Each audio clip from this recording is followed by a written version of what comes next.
Hi, இன்றைக்கி ஒரு டே in my life vlog பார்க்கலாமா? ஸோ மார்னிங் 8 o'clock போல் ஒரு கிளாஸ் ஆஃப் ஹாட் வாட்டர் குடிச்சிட்டு இருந்தேன் வெளியே கொஞ்ச நேரம் உட்காந்து.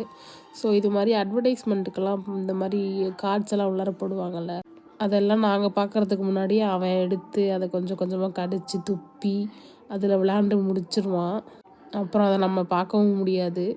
அதே மாதிரி வெளியே ஏதாவது நாங்கள் ஃபுட் ஏதாவது ஆர்டர் பண்ணி வீட்டுக்குள்ளே வாங்கிட்டு வந்தோம் அப்படின்னா, அந்த ஃபுட் பார்சல் ஃபுல்லாக அவன் நல்லா மோந்து பார்த்துட்டு அதுக்கப்புறம் தான் எங்களை உள்ளாரே விடுவான். அதே மாதிரி அதிலேருந்து கொஞ்சம் எடுத்து அவனுக்கு அதை கொடுத்துட்டா தான் நம்மளோட கத்தாமல் எங்கள் பார்வையிலேருந்து இல்லாமல் கொஞ்சம் அமைதியாக இருப்பான். அதை கொடுக்குற வரைக்குமே கத்திகிட்டே தான் இருப்பான் நாங்கள் கொடுக்கணும்னு சொல்லி. அது மாதிரி தான் மார்னிங் புட்டு வாங்கிட்டு வந்திருந்தப்போ அதை ஃபுல்லாக நல்லா மோந்து பார்த்துட்டு அதை கொடுக்குற வரைக்கும் அந்த கேட்லேருந்து நகரவே இல்லை. அப்புறம் கொஞ்சமாக கொடுத்ததுக்கப்புறம் தான் அப்புறம் அவன் என்கிட்ட போனான். ஸோ இது மாதிரி தான் அவன் ஏதாச்சும் பண்ணிகிட்ருப்பான் வீட்டை சுற்றி. அப்புறம் ஒரு 2 கிழங்கு இருந்தது. ஸோ அதை கொஞ்சம் இந்த மாதிரி கட் பண்ணி அதை ஒரு வெள்ளை கலரில் இருக்கிற அந்த வேஷ்டியில் காய வச்சுட்டு அதை நாங்கள் கொஞ்சம் சிப்ஸு போட்டோம். நல்லா இருந்தது. அந்த கட்டிங் இந்த ஷேப் தான் ஒழுங்காக வரல. பட் அந்த சிப்ஸோட அவுட்புட் டேஸ்ட் நல்லா இருந்துச்சு. கொஞ்சமாக சில்லி பவுடரும் சால்ட்டும் மட்டும் ஆட் பண்ணி மிக்ஸ் பண்ணிட்டேன்.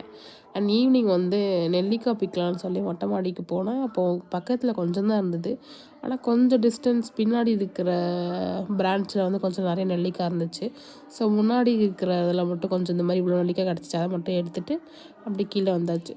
ஸோ இது மாதிரி நிறைய vlogsக்கு நம்ம போய் சப்ஸ்கிரைப் பண்ணிக்கோங்க. பாய்.